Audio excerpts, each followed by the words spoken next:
início de ano letivo e colocando todo mundo no mesmo lugar que é o lugar do educador. A escola também é o educador. O espaço da escola também é o terceiro educador. E aqui todos nós somos educadores. Por isso que estou usando a palavra educador antes mesmo de professor. E aí a gente se coloca quando Lourdes e Neta se dedicam lá em fazer a merenda, também é pensando no nosso público-alvo, que é a criança que a gente recebe, que é o aluno que a gente recebe. Os meninos que ficam lá na portaria, tendo cuidado de quem vai entrar na escola, olhando pela nossa segurança, todos nós somos educadores. Aos poucos, quem não me conhece como professor de educação física, que veio do Rio Grande do Norte, não decorei o nome, mas decorei a cidade de Marcos. Está entendendo um pouco melhor meu carinho por esse lugar, dentre tantas outras afetividades. Para que aí eu foque mais nessa fala que eu estou para trazer para vocês. E aí eu vi na fala de alguns colegas no momento da apresentação, esse lugar que já se coloca pensando na aposentadoria, né? Muitos já almejam isso, já ficam ansiosos por isso. E quantas vezes, apesar de eu já ter mudado de tantas escolas, e agora está saindo da prefeitura de Areal, que estava no concurso lá, voltando a assumir a Areia, que já fui concursado, sou professor do Irineu Joffre pelo Estado, lá na cidade de Esperança, moro em Esperança, mas tenho pé no Quem, né? E aí lá pela NSS eu também já estou com 17 anos e 6 meses de professor, né? Colocando essa contagem aí. E aí eu fico me colocando, sempre quando vou dar uma palestra, sempre quando me pedem para dar uma formação, eu faço uma pergunta que é justamente esse estado de presença. Vocês já tomaram café? Já ouviram aqui a dinâmica organizada por Jacinete, Gilberto e Dilma? Mas já está pensando no compromisso, como Ivaldo anunciou, verbalizou de Campina Grande? Ou já está pensando em quem ficou em casa? E aí a gente fica se colocando mais um planejamento, licença meninos, mais um planejamento, mais um acolhimento, mais ouvir isso e aquilo. O que é que traz de novo? Eu começo com essa pergunta, esse estado de presença. Se a gente se coloca aqui, e eu observei uma das palestras que teve lá no Colégio Santa Rita, semana passada, eu cheguei atrasado, estava ajudando a organizar outras coisas, e vi e acabei sentando atrás. Me sentar atrás fez com que eu não ouvisse nada da palestra daquela primeira mulher, que eu não lembro o nome dela. Sim, que subiu na cadeira. Isso. Já do outro professor lá do sertão, que nem usou o slide, o que falou das gavetas, isso, como eu estava mais lá na frente, eu consegui ouvir. Mas olha, quando eu faço esse convite de estado de presença, é justamente isso. Eu vou acabar reproduzindo uma palestra de um amigo meu que fez esse convite, essa reflexão, em cima de uma das virtudes como professor ou como educador, que é a paciência. Ele fez essa palestra no primeiro dia de planejamento lá no Irineu Joffre, não dava tempo de trazê-lo aqui, e aí eu pedi licença para fazer uso do pensamento dele, da reflexão dele, e trazer aqui conosco. Quando eu faço esse estado de presença, é você se perguntar o que é que você tem para dar aqui e o que é que você tem para receber. Chegar aqui novamente, já com essa indisposição, o que é que vai lhe trazer? Vai lhe trazer desconforto. Muito mais do que você se desarmar, muito mais do que você ficar, eu vou ouvir de novo as mesmas coisas, vai te levar para que lugar? Um lugar de desconforto. Um lugar de uma palavra que ele até colocou como mediocridade. Mediocridade. Se a gente chegar aqui, se desarmar e abrir o coração e procurar o que é que eu tenho também para oferecer e não só para receber, aí a gente muda todo o nosso contexto, a gente muda toda a nossa dimensão. Até o calor, o sentar-se de novo, a cadeira, o ouvir de novo, Dilma e Jacinete, e agora Gilberto que está chegando. Se a gente ficar pensando só nisso, a gente não foca no qual é o nosso papel aqui. Tinha uma diretora lá da escola que eu trabalhava em São Paulo, e às vezes quando a gente levava questões para resolver, eu ia com a palavra problema. E ela falava, me vinha inquieto, né? Ela falava, Radamés, não pense nisso como problema, é trabalho. Faz total diferença. Se a gente pensar e já sair de casa resmungando que o ônibus vai atrasar, que deixei o feijão no fogo, que algo ficou para fazer em casa, e chega aqui na escola, vai sempre pensar no problema. Mas a gente sabe que o problema é trabalho e que faz parte da nossa atribuição como trabalho, a coisa muda de lugar.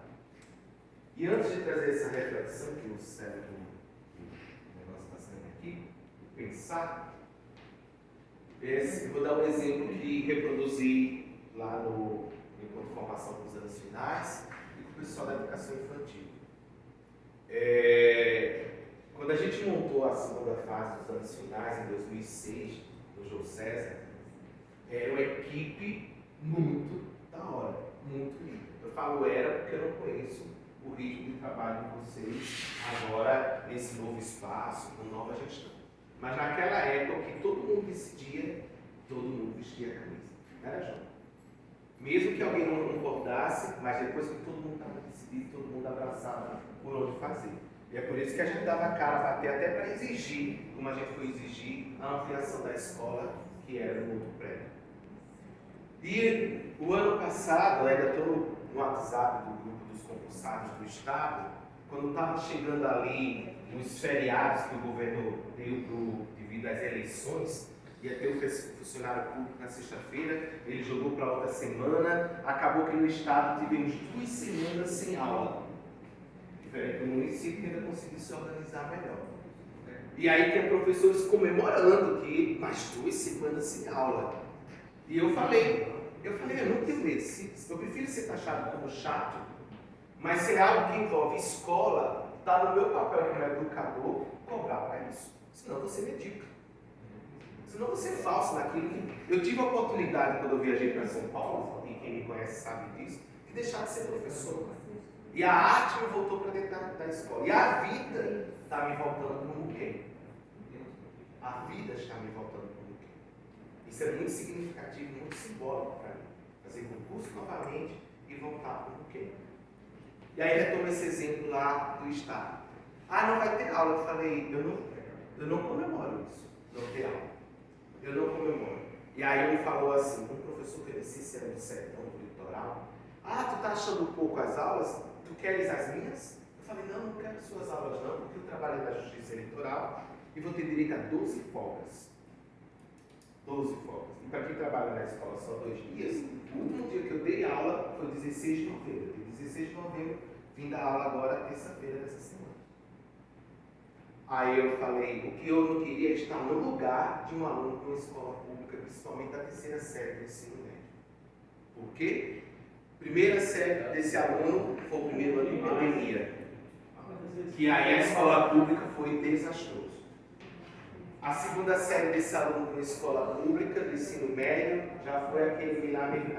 Aí a 3ª série desse aluno, terminando sua vida escolar, e que agora a gente passa de qualquer jeito, né? Que vem ali que não pode reprovar mais do que 70 e poucos por cento, a gente aprova de qualquer jeito, só precisa ele cumprir a frequência, porque nem a gente reprovado por falta, a gente pode mais. Né? E aí esse aluno da 3ª série pegou um ano furado, teve Copa do Mundo em data errada, teve eleição, e aí esse cara terminou, e o que é que ele leva? Eu fui aluno dessa escola aqui em João César, como já falei para você. Estudei aqui com minha mãe e minha tia até a 4ª série, fui aluno do Carlota Barreira e me sentia muito bem. Sou o que eu sou por causa disso. Não nego minhas origens onde eu vou. Nunca deixei de falar do meu quem. Sou o que eu sou por essa formação de escola pública. Fiz faculdade, especialização, mestrado, doutorado em universidade pública. Por isso que eu tenho o maior respeito pela educação pública. E eu acredito que ela pode ser educação pública de qualidade. E aí, é bem pertinente a imagem está bonita, peço desculpas, mas eu começo com essa palavra, desse pensar e pensar essa nossa atitude, essa mudança de não olhar mais para o problema e olhar o problema como trabalho, para a gente ir lá e tentar resolver. De chegar aqui e antes de já chegar reclamando que não leva a gente a lugar nenhum, vamos chegar desarmado. E vamos nos perguntar o que eu tenho para oferecer e também para receber. E eu começo com essa imagem aqui. Tá ruim, mas eu vou explicar o que é. Mesmo que não fez essa experiência como professor em escola, mas muitos aqui já trabalharam na roça e sabem o que é isso. Esse tempo dessa paciência aqui, ó. Um copinho com água, uma bolinha de algodão, grãos de feijão, aqui é o copinho vazio, né? A água, e aí a gente colocando tudo aqui dentro, o algodão, o feijão e a água, o que vai acontecer? Vai brotar, né? Vai nascer. E quem faz isso lá na terra, lá no roçado? Rona, Chico, me diz aí. Quanto tempo depois que a gente coloca lá na terra, o feijão precisa para florescer? Para germinar, mais ou menos quanto tempo?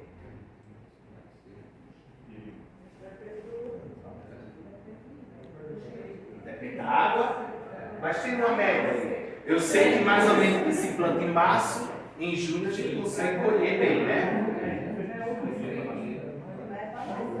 Pois é. Mas além desse tempo que nos exige a paciência, eles falaram pela experiência deles logo que depende de quê? Da terra boa, da água, né? Do bom inverno. Não é só o tempo, né? Principalmente a água. Não é só o tempo. Mas até chegar à colheita, olha quantos tempos a gente tem para pensar aí. O tempo de preparar a terra, o tempo de plantar, o tempo de crescer, brotar, florescer e dar frutos. Isso é o ciclo da vida. Isso é o ciclo da vida. No meu doutorado, eu escrevi lá na página de agradecimento, e a minha diretora da escola lá de São Paulo falou: eu nunca vi um agradecimento desse tipo. Eu coloquei todos os meus professores, desde a professora no preliminar, como se falava, na citasse o nome de cada um por disciplina, viu? No Carlota Barreira citei cada um por série, quem era da quinta série, sexta, sétima, oitava, por disciplina e ensino médio. E da graduação também lembro, citei. E aí, eu faço essa pergunta para vocês: se paciência é uma virtude, vocês também lembram quem foram essas pessoas que marcaram, esses professores que marcaram a vida de vocês? Né? Aquela placa ali, que tem a história da escola, foi um texto meu, a pedido da ex-secretária da Educação, qual é o nome dela? Sandra, né? Falta também colocar, estamos esperando que esse ginásio tenha um jeito aí, viu, Marcos? Que é o nome do meu avô, Titinão.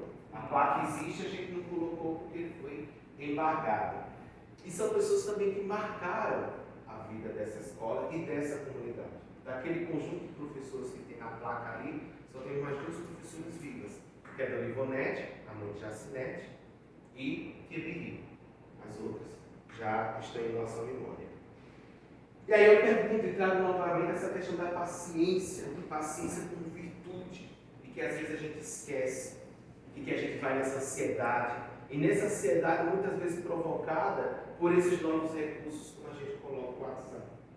Até tirei o celular do meu bolso, porque eu já notei que agora quando eu estou falando, na minha aula, se eu tiver com o celular, chave, carteira no bolso, parece que pesa, gente. Eu comecei a sentir isso. Quando eu tiro, meio bizarro, e esse tempo aqui fica mais diluído. Mas vocês já notaram como é que todo esse conjunto, né, a gente manda uma mensagem, a pessoa já acha que a gente tem que responder prontamente. Já pensaram sobre isso?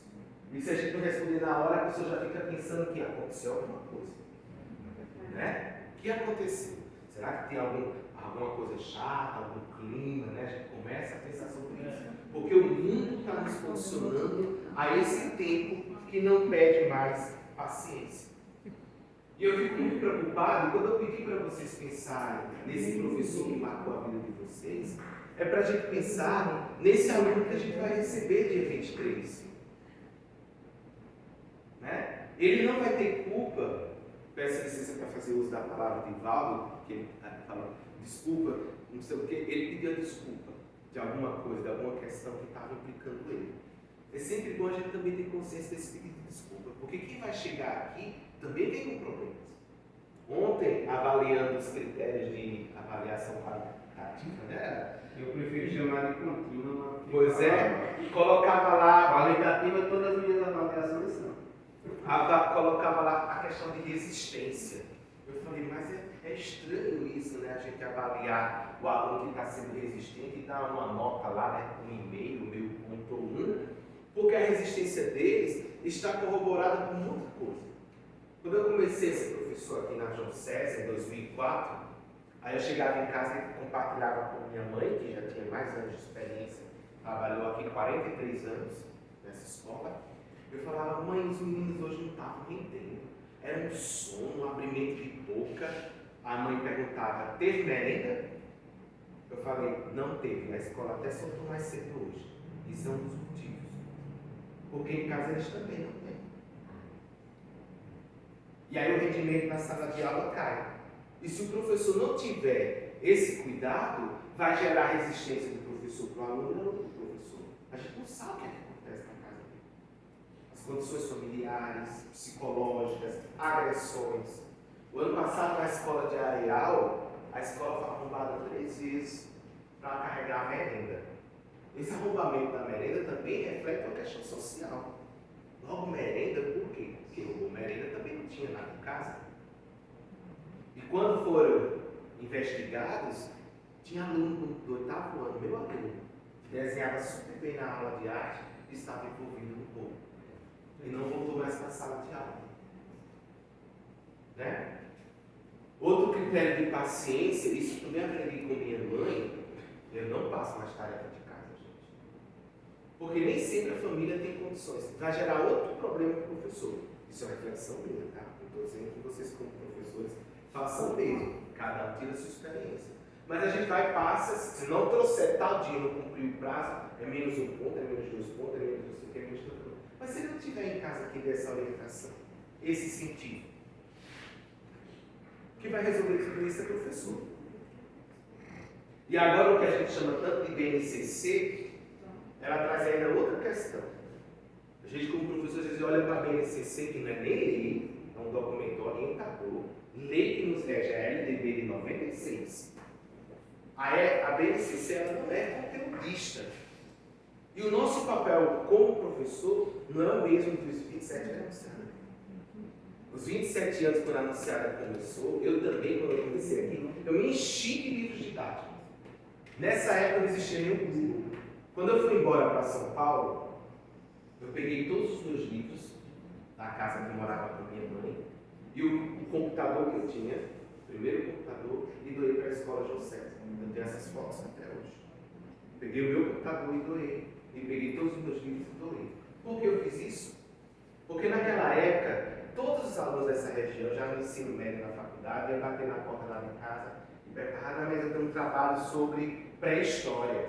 Eu tenho um trabalho de matemática para fazer, de geografia. Eu ia no meu acervo, pegava um livro, marcava a página, está aqui. Quando eu decidi ir embora para São Paulo, por que eu doei para a escola? Porque eu sabia que minha mãe ia fazer isso. E aí a gente está falando de uma época, né, já tem 13 anos, que não tinha o Google. Não tinha um celular para dar um Google aí e pesquisar qualquer dúvida e baixar um trabalho e tudo mais. A gente está falando de uma época que não tinha essas facilitações. E o livro era o único recurso que a gente tinha. Hoje, qualquer dúvida que eles tenham, eles recorrem logo para o celular. E aí qual é o papel do professor? O papel do professor assumiu essas condições que a família, infelizmente, já não consegue dar conta. A formação do indivíduo. Esse indivíduo com valores morais, valores éticos, respeito, integridade, paciência que a gente está falando tanto. É isso que a gente tem que pensar para essa sociedade que a gente está construindo. E se eu não abraçar essa responsabilidade como educador, e aí eu coloco o exemplo deles também como vigilantes, merendeiras, o que é que a gente está plantando nesses alunos que a gente vai receber? Que diferença a gente está fazendo? E aí tem um cantor, Lenin, que ele traz a música que se chama Paciência, e eu vou colocar aqui para a gente ouvir e refletir essa música, tá? E depois eu volto para a conclusão da minha fala.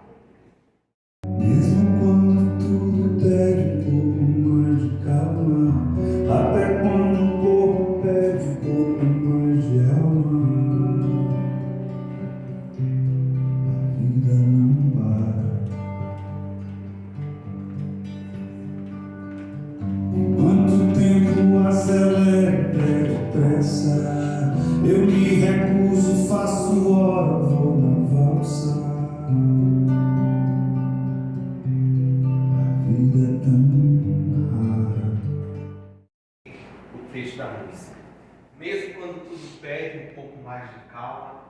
Até quando o corpo pede um pouco mais de alma, a vida não para. Enquanto o tempo acelera e pede pressa, eu me recuso, faço hora, vou na valsa. A vida é tão rara. Enquanto todo mundo espera a cura do mal e a loucura finge que isso tudo é normal, eu finjo ter paciência. Será que é isso mesmo, né? De ter que fingir paciência? E o mundo vai girando cada vez mais veloz, a gente espera do mundo e o mundo espera de nós. Eu faço aquele convite do estado de presença. O que é que eu tenho para receber e o que é que eu tenho para dar. E Lenin nos chama para essa reflexão. Essa reflexão desse tempo que a humanidade nos coloca nessa pressa, né? Que tudo é para ontem, né? Tudo é para ontem. Se pararmos para pensar, de que adianta acelerar os passos se a vida é tão boa de ser vivida com calma? Né? Até eu falava com o meu amigo ontem, professor de matemática, que era contratado lá em Areal, e perdeu o contrato, porque chegou um novo efetivo do concurso. E eu falei para ele, a gente deixou de aproveitar melhor o ano passado, que dava carona para ele.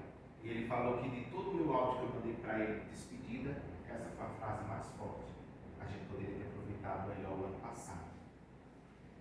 Fazer hora pode significar se sentar em um banco de uma praça da cidade, simplesmente observar a movimentação dos carros, enquanto todos esperam conclusões e sequer vivem os processos. Para tudo tem um processo. A gente viu ali, a plantinha precisa ser plantada, a semente, nascer, crescer, ter água, terra boa e ter quem cuide. Ser paciente é uma dádiva. Paciência, na canção de Lenin, nos leva para esse tempo de observar. E aí eu trago outro texto para finalizar a minha fala, que é de um livro do Pequeno Príncipe, que diz assim, da amizade dele com a raposa. A gente só conhece bem as coisas que cativou, disse a raposa. Os homens não têm mais tempo de conhecer coisa alguma. Compram tudo já pronto nas lojas. E a gente ainda conversando muito sobre isso na educação infantil, né, que esteve na formação comigo aqui. Né? A boneca que os pais de Maria Helena, minha filhada, filha de Rafael, que vocês conhecem, a boneca já faz tudo, né? Tem não sei quantas mil palavras gravadas, faz cocô, faz xixi, come sozinha. Sobra o que para Maria Helena interagir com brinquedos e faz tudo sozinha? A gente anda muito refletindo isso, principalmente dos dispositivos eletrônicos. Maria Helena acabou desenvolvendo já 2 questões de vista com uma menina que vai fazer 4 anos. Teve que usar tampão, porque estava ficando com o olhinho trocado, e agora está piscando direto. O médico cortou tudo, cortou tablet, cortou celular e cortou televisão. E às vezes quando esses alunos chegam na nossa aula, de geografia, né, Walter? De geografia, ou na produção de texto com anunciada, ou que dá uma aula de arte que eu não sei, ou que é tudo pronto, porque não sobra mais espaço para imaginar. A gente podou essa imaginação de entregar tudo pronto. Concluindo ali. Mas como não existe lojas de amigos, os homens não têm mais amigos. Se tu queres um amigo, cativa-me. E aí o Pequeno Príncipe pergunta, o que é preciso fazer? E a raposa responde, é preciso ser paciente. Tu te sentarás primeiro um pouco longe de mim, assim na relva. Olha só, não precisa estar junto, né, colado ali. Não precisa. Eu te olharei com um canto do olho, assim, meio desconfiado, né? Sempre começa a sentar lá, meio desconfiado. Onde é que eu vou dar aula de educação física? Se o ginásio está embargado pela justiça. Eu te olharei com o canto do olho e tu não dirás nada. Olha o silêncio e o ato de observar como a gente observa o feijão que nasceu. A linguagem é uma fonte de mal-entendidos, mas cada dia te sentarás mais perto. E aí vai chegando pertinho, vai chegando pertinho, e vai melhorando essa paciência até que a coisa se encaixa. É esse convite que eu faço, eu estarei junto com vocês, também seguro, né? E seguro desse meu retorno com ninguém que mexe tanto comigo, mexe com o meu coração, e mexe com outras afetividades, é uma questão muito simbólica. Sair de esperança, vir para cá, voltar para casa que tem muitas lembranças, pelo menos perguntar, Sabe, perguntar aqui, tem uma casa boa, viu, Marcos? Isso também me move. Me move quando eu lembro de sair de São Paulo, de aula em Recife, estava em Areal, estou em Esperança e volto com quem? Mas faça esse convite, pode falar. Só licença. Eu moro no caso, resido no Rio Grande do Norte, mas sou paulista. É? Sou Bernardo do Campo. Sou natural de São Bernardo do Campo. Morei no Copan, no Ipiranga e no Butantã. Enquanto fazia mestrado e doutorado na USP. Morei também em São Vicente Carvalho, você conheceu aquela região ali? Conheci. Guarujá. Fica esse convite para a gente, esse início de ano. O que precisar de mim, você sabe que pode contar. Né? Sou um colaborador, sou um apaixonado pela educação. Independente do meu salário, não ganho como doutor. Não ganho, nem aqui nem no estado, não ganho como doutor. Pois é, né? Não ganho como doutor, mas eu acredito muito na educação que transforma e acredito numa educação e numa arte que transforma as pessoas